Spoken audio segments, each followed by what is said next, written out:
هو ما ينفعش تاكل في الشغل والّا ما ينفعش؟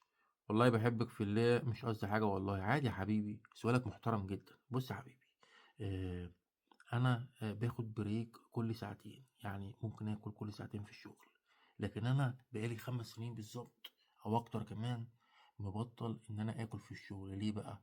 عشان باكل طاقة واحدة بس في اليوم، طاقة واحدة فقط لا غير في اليوم. ليه بقى؟ عشان بطّلت السُكّر.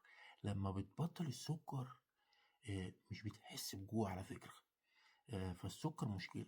لكن باعمل إيه بقى لمّا بابقى شغّال 14 ساعة و16 ساعة؟ بادّيها مَيّة، مَيّة على طول كل شوية مَيّة، مَيّة، مَيّة. ما هي المَيّة برضك شُرب وأكل، فبادّيها مَيّة كتير، ولمّا بارجع البيت باكل أكلي عادي، ومش باحس بجوع خالص على فكرة، لإنّي مبطّل السُكّر. وما تعملش زيي، اسأل دكتور قبل ما تعمل أي خطوة، عشان ما تقولش إن عميزو إيه هو اللي هو اللي بيهري ماشي، بس كده. وبالتوفيق للجميع وربنا يكرمكم جميعًا، وهوبا ادّي يا عم السلام عليكم.